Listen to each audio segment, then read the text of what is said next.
नमस्कार, आप देख रहे हैं हमारी खास पेशकश लीगल हेल्पलाइन। मैं हूं आपके साथ अक्षय। इस देश का लोकतंत्र इस देश की खूबसूरती का एक अभिन्न अंग है और इस लोकतंत्र को मजबूती प्रदान करता है वो है इस देश का कानून और संविधान। देश के संविधान में हर एक नागरिक को समानता के साथ स्वेच्छा से जीने का अधिकार दिया जाता है, लेकिन कानूनी पेचीदगियों के चलते एक हिस्सा कई बार न्याय की दहलीज तक पहुंच नहीं पाता। लोगों को उनके हक और कानून के बारे में जानकारी नहीं होती और वो न्याय के लिए दर दर भटकने को मजबूर रहते हैं। और इसी अंतर को दूर करने के लिए हम इंडिया लीगल रिसर्च फाउंडेशन के इनिशिएटिव लीगल हेल्पलाइन में कानूनी सलाहकारों के माध्यम से आपकी समस्याओं का निदान करने की कोशिश करते हैं। आज जिस विषय पर हम चर्चा करने जा रहे हैं वो साइबर आतंकवाद के खिलाफ कानूनी प्रावधानों से संबंधित है। इस विषय से संबंधित कोई परेशानी है या फिर किसी भी तरह की कोई कानूनी अड़चन है तो भी आप हमारे साथ इस कार्यक्रम के माध्यम से जुड़ सकते हैं, अपना सवाल कर सकते हैं और क्या बेहतर कानूनी विकल्प हो सकता है, इस बात का जवाब हम आप तक पहुंचाने का प्रयास करते हैं। फोन लाइन्स खुल चुकी हैं। टेलीविजन स्क्रीन पर जो नंबर फ्लैश हो रहे हैं, इन नंबर्स पर कॉल करके आप हमारे साथ इस कार्यक्रम का हिस्सा बन सकते हैं, सवाल कर सकते हैं और क्या बेहतर कानूनी रास्ता आपके लिए हो सकता है, इस बात का जवाब हम आप तक पहुंचाने का प्रयास करते हैं।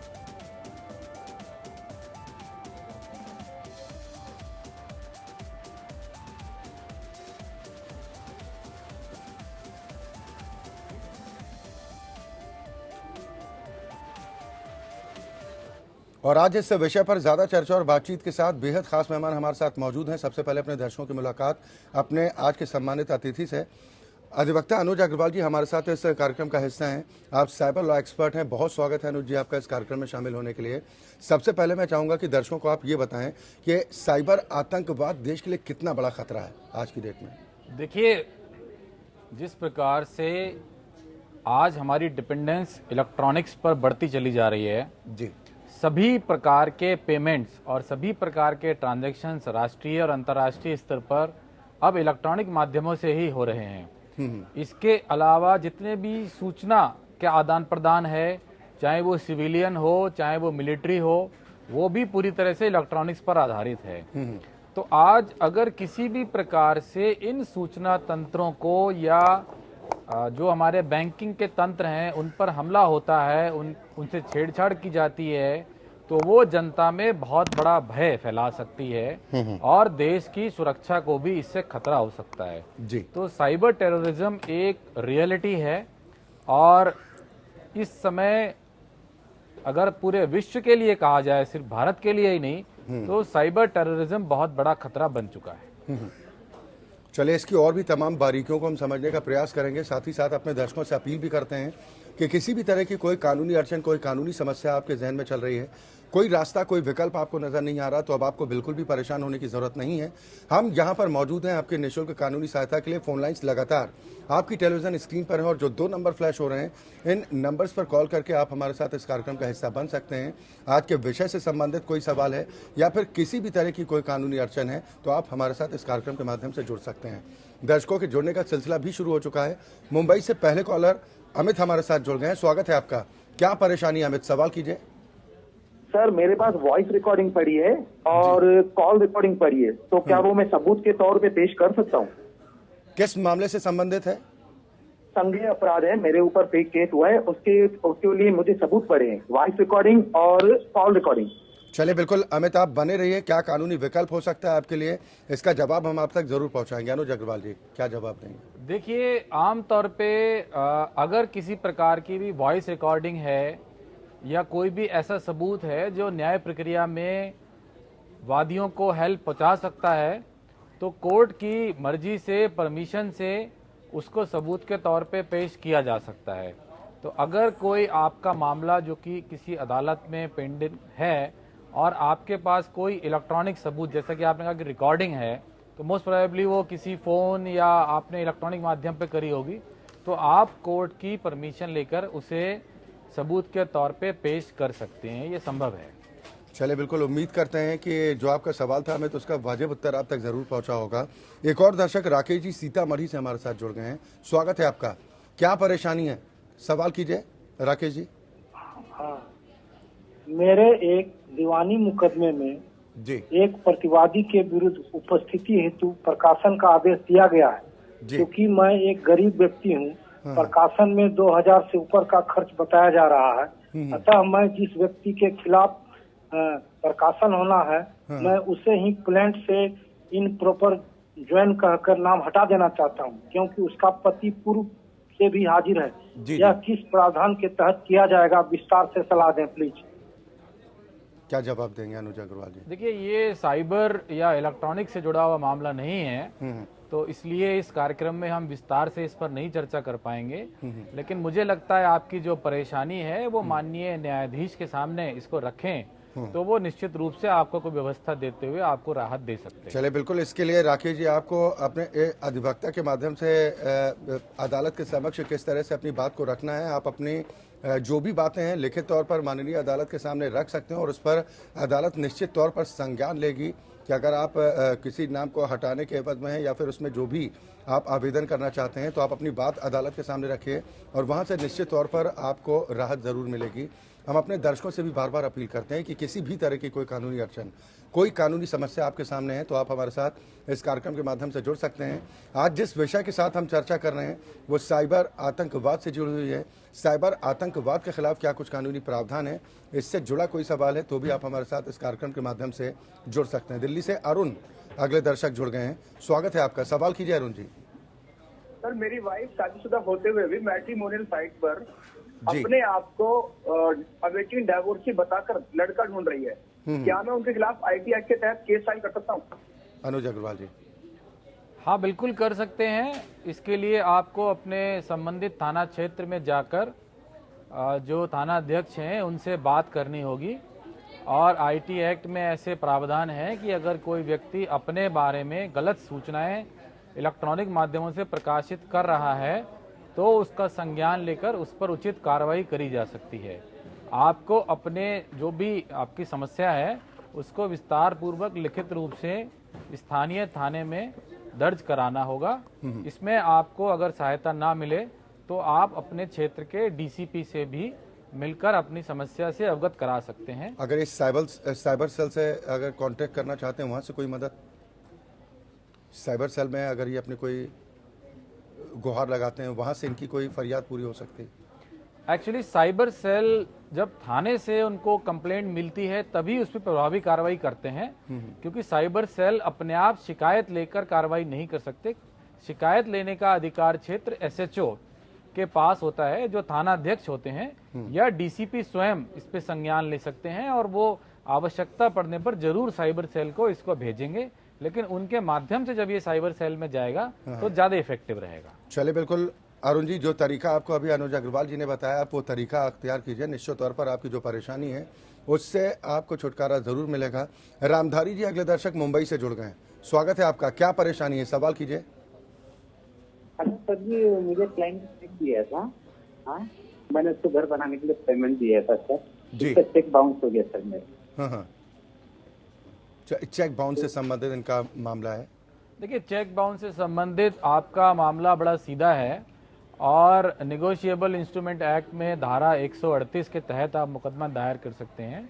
इसके अलावा बेहतर होगा कि आप अपने किसी अधिवक्ता से संपर्क करें और आपके पूरे मामले को देखते हुए वो कोई और भी सलाह दे सकते हैं। लेकिन चेक बाउंस के मामले में कानून सख्त है और क्रिमिनल कंप्लेंट धारा 138 एनआईए एक्ट के तहत आप जो है उसको फाइल कर सकते हैं। आपको रिलीफ मिलने की पूरी संभावना है। उसके लिए आपको जल्दी करनी होगी। 15 दिन के अंदर नोटिस भेजना होता है और 15 दिन नोटिस के देने के बाद वेट करने के बाद मामला अदालत में पहुंच जाता है। और मान लीजिए ये समय अवधि के भीतर अगर ये अपनी बात नहीं रख पाते हैं या केस फाइल नहीं कर पाते हैं तो इनके पास क्या ऑप्शन बचता है? दोबारा चेक को प्रेजेंट करके डेट को बढ़ाया जा सकता है। चलिए, बिल्कुल उम्मीद करते हैं रामधारी सिंह जी, जो आपका सवाल था और जो तरीका आपको अभी अनुज अग्रवाल जी की तरफ से बताया गया वो तरीका आप अख्तियार करते हैं तो निश्चित तौर पर आपकी इस समस्या का समाधान जरूर होगा।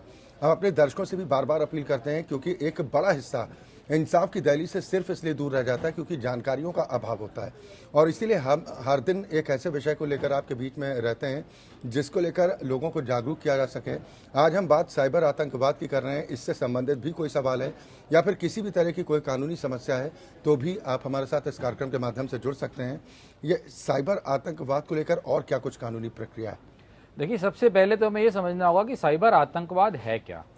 आतंकवाद की जो पहली बार परिभाषा दी गई थी वो पोटा, जो प्रिवेंशन ऑफ टेररिस्ट एक्टिविटी कानून बना था 1987 में, और उसका ही एक दूसरा रूप पोटा आया जो 2002 में आया, टाडा आया। तो ये जो टाडा और पोटा में उन्होंने आतंकवाद को बताया कि अगर देश के विरुद्ध या जनता के विरुद्ध कोई बमों इत्यादि का प्रयोग करके भय फैलाता है, या देश के दुश्मनों की मदद करता है, या देश के खिलाफ कोई अखंडता और देश की संप्रभुता को खतरा पहुंचाता है, तो उसके खिलाफ टेररिज्म माना जाएगा और सख्त कार्रवाई करी जाएगी। अब आईटी एक्ट जो कि 2000 में बना, ये माना गया कि चूंकि हमारी डिपेंडेंस, हमारी जो फाइनेंशियल और सारी कम्युनिकेशन है वो अब इलेक्ट्रॉनिक्स माध्यमों से हो रही है, कंप्यूटरों से संचालित हो रही है, तो अगर कोई व्यक्ति या समूह इनको भी रोकता है, इन पे किसी प्रकार का अटैक करता है, इसमें किसी प्रकार का वायरस इत्यादि डालता है, तो उससे भी जनता में भय फैलेगा, उससे हमारे दुश्मनों को बल मिलेगा और हमारे जो मित्र देश हैं उनसे हमारे संबंध खराब हो सकते हैं। तो इन सब चीजों को देखते हुए, चूंकि जो आतंकवाद के दूसरे कानून थे उसमें इलेक्ट्रॉनिक टेररिज्म या साइबर टेररिज्म का कवर नहीं किया गया था पूरी तरह से, तो ये प्रोविजन आईटी एक्ट में बनाया गया है। ये बहुत ही सख्त प्रोविजन है, इसमें लाइफ टर्म उम्र कैद की सजा का प्रावधान है, और ये कॉग्निजेबल ऑफेंस है, नॉन बेलेबल है, इसमें जमानत आसानी से नहीं मिलती है। केस किन धाराओं के तहत चलता है ये इसमें धारा 66F आईटी एक्ट है जो साइबर टेररिज्म से ही संबंधित धारा है, और उसमें साइबर टेररिज्म को पूरी तरह से समझाया गया है, बताया गया है, और कोई भी व्यक्ति किसी भी प्रकार की हरकत जो कि इस धारा के अंतर्गत आती है अगर करता है तो उस पर निश्चित रूप से ये कानून लगाया जा सकता है। सख्त कानून है, इसका अंतर्राष्ट्रीय प्रभाव भी है। ऐसा नहीं है कि आप अगर देश के बाहर बैठ के इस प्रकार का कार्यक्रम अगर हमारे देश में करते हैं तब भी ये कानून प्रभावी है और उस पर निश्चित रूप से कार्रवाई करी जा सकती है। सख्त कानून है। चलिए, बिल्कुल। आनंद जैन अगले दर्शक मध्य प्रदेश से हमारे साथ जुड़ गए हैं। बहुत स्वागत है आपका। क्या परेशानी है जैन साहब, सवाल कीजिए। सर मेरा एक कहते हैं चेक बाउंस का केस था जिसमें मैं कहते हैं हाई यानी ये अपना सेशन से जीत गया था। जी। मगर क्या है, मुझे ना आपको अपील, मेरे सामने वाले अपोनेंट ने क्या है अपील किया हाई कोर्ट में, और वहाँ पे कहते हैं वो कुछ आगे बढ़ ही नहीं रहा है केस। आज 3 साल हो गए हैं। चलिए, आप हमारे साथ बने रहिए। इस तरह के केसेस में क्या कुछ होता है कि मामलों की जल्द सुनवाई अगर हो? देखिए, इसमें तो आप अपने अधिवक्ता के माध्यम से जल्द सुनवाई की रिक्वेस्ट कर सकते हैं माननीय हाई कोर्ट से, और हो सकता है उसमें कोई टेक्निकल इशू हो तो वो स्थानीय स्तर पर ही हाई कोर्ट में अर्जी लगाने से ही इसका समाधान किया जा सकता है। चलिए, उम्मीद करते हैं आनंद जी जो तरीका आपको अभी अग्रवाल साहब की तरफ से बताया गया वो तरीका आप अख्तियार कीजिए। निश्चित तौर पर जो सुनवाई आपकी 3 साल से नहीं हो पा रही है, आपकी इस फरियाद को ज़रूर सुना जाएगा और आपके साथ इंसाफ होगा। लगातार फोन लाइन्स आपकी टेलीविज़न स्क्रीन पर है। हम अपने दर्शकों से भी बार बार अपील करते हैं कि किसी भी तरह की कोई कानूनी समस्या है तो आप बेझिझक हमारे साथ इस कार्यक्रम के माध्यम से जुड़ सकते हैं। पानीपत से सूबेदार जी अगले दर्शक जुड़े हैं। स्वागत है आपका। क्या परेशानी है, सवाल कीजिए सूबेदार जी। हाँ जी, मेरा एक सवाल है जी आपसे। जी।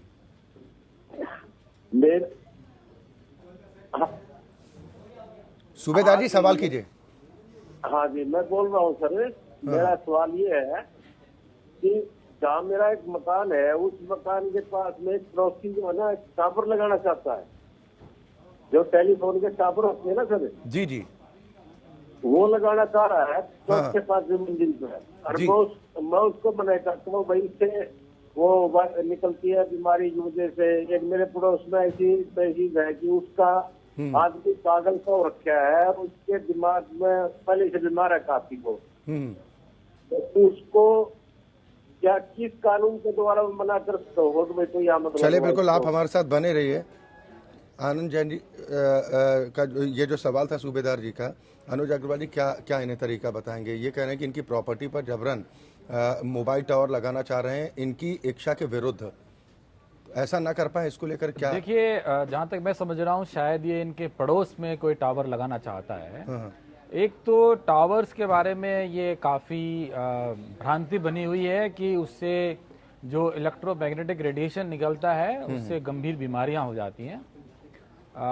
कई रिसर्च हमारे देश में और बाहर भी करी गई हैं और इसमें कोई विशेष तथ्य पाया नहीं गया है, क्योंकि ये टावर्स सिर्फ भारत में ही नहीं है, विश्व के तमाम देशों में लगी हुई हैं और कोई इससे संबंधित बड़े मामले अभी तक सामने आए नहीं है कि उससे कैंसर या कोई ऐसी बीमारियां हैं। फिर भी एक जो सामान्य कानून है जिसे हम ईजमेंट राइट कहते हैं कि अगर कोई व्यक्ति को किसी अपने पड़ोसी से कोई ऐसी असुविधा है जिससे वो अपनी प्रॉपर्टी को सही से इस्तेमाल नहीं कर पा रहा है, एंजॉय नहीं कर पा रहा है अपने राइट को, तो वो उसके तहत अदालत से गुहार लगा सकता है। इसके अलावा अगर कोई व्यक्ति रिहायशी क्षेत्रों में टावर इत्यादि लगा रहा है तो म्युनिसिपैलिटी के पास अधिकार होता है और ये टावर बिना म्युनिसिपैलिटी जो स्थानीय नगर पालिका है या महापालिका है उसकी मर्जी के बिना नहीं लगाई जा सकती, उससे लाइसेंस लेना होता है। तो आप जो हैं अपनी स्थानीय नगर पालिका या महापालिका जो भी आपके यहाँ है उनसे भी इस बारे में शिकायत कर सकते हैं और अपनी आपत्ति दर्ज करा सकते हैं और ये भी चेक कर सकते हैं कि क्या वो जो टावर लगाना चाहते हैं उनको वहां पर रिहायशी क्षेत्र में टावर लगाने के लिए कोई परमिशन, लाइसेंस वगैरह मिला है। अगर उनको ऐसी परमिशन या लाइसेंस नगर पालिका से नहीं मिली है तो भी वो टावर लगाना संभव नहीं हो पाएगा और नगर पालिका परमिशन देते समय इस प्रकार के तथ्यों का ध्यान रखती है कि उससे लोगों को असुविधा ना हो और किसी प्रकार की परेशानी ना हो, तो वहां पर वो शिकायत कर सकते हैं आरंभिक रूप से। चले, बिल्कुल उम्मीद करते हैं सूबेदार जी आपके प्रश्न का वाजिब उत्तर आप तक जरूर पहुंचा होगा और हम अपने दर्शकों से भी बार बार अपील करते हैं ये किसी भी तरह की कोई कानूनी समस्या अगर आपके जहन में चल रही है, कोई रास्ता, कोई विकल्प आपको नजर नहीं आ रहा, तो अब आपको बिल्कुल भी परेशान होने की जरूरत नहीं है। हम यहाँ पर मौजूद हैं आपके निःशुल्क कानूनी सहायता के लिए। फोन लाइन्स भी लगातार आपकी टेलीविजन स्क्रीन पर फ्लैश हो रही हैं और इन दो में से किसी भी नंबर पर कॉल करके आप हमारे साथ इस कार्यक्रम का हिस्सा बन सकते हैं। आज की चर्चा हम साइबर आतंकवाद को लेकर कर रहे हैं कि साइबर आतंकवाद से जुड़े क्या कुछ कानूनी प्रावधान है, कैसे अगर इस तरह का कोई अपराध होता है तो क्या कानूनन किस तरह का शिकंजा कसा जाता है। अनुज अग्रवाल जी, आजकल खासतौर पर आतंकवाद के मुद्दे को लेकर टेरर फंडिंग के मामले अक्सर सामने आते हैं, तो अगर इस तरह का कोई मामला पकड़ा जाता है तो कार्रवाई किस तरीके से की जाती है? देखिए, टेरर फंडिंग को भी टेररिज्म के बराबर कानून में माना गया है। उन्होंने कहा है कि आप कोई सबवर्सिव एक्टिविटी करते हैं जिससे लोगों को जान माल का नुकसान होता है या उनमें भय फैलता है, या अगर कोई व्यक्ति उसमें मदद करता है या उसकी फाइनेंसिंग करता है, किसी प्रकार से धन मुहैया कराता है, तो उसको भी टेररिज्म ही माना जाएगा और बराबर सजा दी जाएगी जो टेररिज्म में मुकर्रर है। जैसा कि मैंने बताया कि अगर ये इलेक्ट्रॉनिक माध्यमों से फंडिंग करा रहे हैं तो फिर वो साइबर टेररिज्म भी माना जा सकता है उसको, और उसमें उम्र कैद की सजा है। इसके अलावा जो टेररिज्म के दूसरे कानून हैं, पहले जैसे टाडा था या अब पोटा है, तो उसके तहत भी जो टेरर फंडिंग है उसको टेररिज्म माना जाता है और सख्त से सख्त सजा राष्ट्रीय और अंतर्राष्ट्रीय चैनल के माध्यम से फंडिंग करने वालों को दी जाती है। इसमें दोष वही बराबर चलेगा जो फंडिंग करता है या जिसके माध्यम से सर्कुलेट किया जाता है? इसमें आपने बहुत अच्छा प्रश्न किया। ये इसमें जो फंड को रिसीव कर रहा है, जो फंड को भेज रहा है और जो किसी भी प्रकार से अपनी जानकारी में उस फंड को किसी तरह से ट्रांसमिट करने में या ट्रांसपोर्ट करने में मदद कर रहा है, वो सभी इसमें जिम्मेदार माने जाएंगे और वो सभी साइबर टेररिज्म या टेररिज्म के अपराधी माने जाएंगे और उन पे बराबर अभियोग चल सकता है। दरअसल मेरा ये सवाल इसलिए था जम्मू कश्मीर के संदर्भ में, क्योंकि हाल में जिस तरह से एनआईए ने वहाँ पर शिकंजा कसा है और कई हुर्रियत वाले अलगाववादी वालों के अलगाववादी नेताओं के कुछ इस तरह के कॉन्टैक्ट पाए गए हैं और साइबर अपराध के दायरे में भी वो आता है कि टेरर फंडिंग के नाम पर, पत्थरबाजी के नाम पर पैसा उपलब्ध कराया जाता है। अगर विदेशों से अगर फंडिंग हो रही है, अगर इस बात का खुलासा होता है तो भी इन्हीं धाराओं के तहत चलेगा या उसमें कुछ परिवर्तन होता है? नहीं, बिल्कुल इन्हीं धाराओं के तहत चलेगा। जो हमारा आईटी एक्ट है उसका जो जुरिस्डिक्शन है वो सिर्फ नेशनल बाउंड्रीज में नहीं है। अगर कोई व्यक्ति विदेश में रहकर इस प्रकार की गतिविधियों में सहायता कर रहा है या डायरेक्ट या इनडायरेक्ट तरीके से लिप्त है तो उस पर इन्हीं धाराओं में अभियोग चलेगा। और अनेक देशों से हमारी ट्रीटीज हैं जहां से अपराधियों को, अभी हाल में आप आपने देखा होगा कई अपराधियों को बाहर के देशों से लाया गया है और कुछ को लाने की प्रक्रिया चल रही है जी। तो अगर ऐसा कोई मामला है, कोई फंडिंग की सोर्स बाहर से है और वो एस्टेब्लिश होती है, उसके ऊपर अगर अच्छा साक्ष्य मिलता है तो निश्चित रूप से उन लोगों को इन अभियोग के दायरे में, अभियोजन के दायरे में लाया जाएगा। और ऐसा नहीं है वो बाहर हैं तो क्या हुआ, उनको इस देश में लाके बाकायदा उस पर मुकदमा चलाया जाएगा और अगर उनको अपराधी पाया गया तो उनको सजा होगी। और जैसे कोई सोशल नेटवर्किंग साइट्स का अगर गलत तरीके से इस्तेमाल करता है, आतंकी गतिविधियों को प्रोवोक करने के मकसद से अगर उसका इस्तेमाल होता है, ये भी खासतौर पर जम्मू कश्मीर के संदर्भ में ही है, क्योंकि वहाँ पर अक्सर जब पत्थरबाजी होती है तो कहीं पर सैन्य कार्रवाई होती है, उसके कुछ ही देर बाद पत्थरबाजी देखने को मिलती थी। तो उसको लेकर क्या कुछ प्रावधान है, वो भी आतंकवाद के दायरे में भी आएगा कि अगर कोई पत्थरबाजी को लेकर प्रोवोक करता है सोशल मीडिया के माध्यम से कि लोगों की भीड़ एक जगह इकट्ठी करने के लिए या फिर पत्थरबाजी के उकसाने के लिए, तो उसी धाराओं के तहत उस पर भी कार्रवाई होगी और वही कड़ी कार्रवाई होगी जो बाकी मामलों में होगी। बहुत ही जिसे कहते हैं कि समयोचित प्रश्न आपका है और मेरे सामने कई बार लॉ एनफोर्समेंट की तरफ से भी ये क्वेश्चन आता है और मैंने बार बार ये कहा है कि जो साइबर टेररिज्म का कानून है उसको अगर ध्यान से पढ़ें तो उसमें ये स्पष्ट रूप से लिखा हुआ है कि अगर किसी भी प्रकार के कंप्यूटर से संबंधित चीजों का, जैसे सोशल मीडिया है या व्हाट्सएप है या ऐसी कोई भी चीज का प्रयोग करके समाज के किन्हीं लोगों में भय पैदा किया जाए तो बिल्कुल उसको साइबर टेररिज्म माना जा सकता है।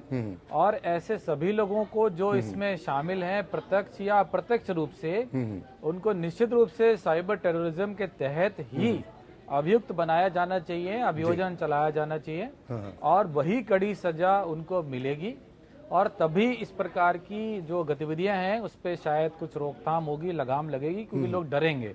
तो ये बिल्कुल आवश्यक है और कानून में ऑलरेडी इसका प्रोविजन दिया हुआ है, इसको सिर्फ इस्तेमाल करने की लॉ एनफोर्समेंट को आवश्यकता। चलिए, बिल्कुल अब कार्यक्रम के समापन का वक्त है, लेकिन आप क्या संदेश देना चाहेंगे उन आम लोगों को जो किसी के बहकावे में आकर या फिर किसी भी परिस्थिति में, चाहे वो साइबर अपराध हो या फिर साइबर आतंकवाद से जुड़े हुए अपराध हो, क्या सलाह देना चाहेंगे आप? देखिए, मैं तो यही कहना चाहता हूँ कि आज जबकि इतनी अपॉर्चुनिटीज डिजिटल वर्ल्ड ने हमें दी हैं तो हम सभी उसको पॉजिटिवली यूज करें। डिजिटल वर्ल्ड में अगर कोई भी अपराध करता है, साइबर अपराध करता है या कोई और फाइनेंशियल क्राइम करता है तो निश्चित रूप से वो पकड़ा जाएगा, उसके बचने की संभावना नहीं होगी। डिजिटल जो साक्ष्य हैं वो बहुत ही अच्छी तरह से प्राप्त हो सकते हैं और अभियोजन में वो प्रूव हो जाते हैं।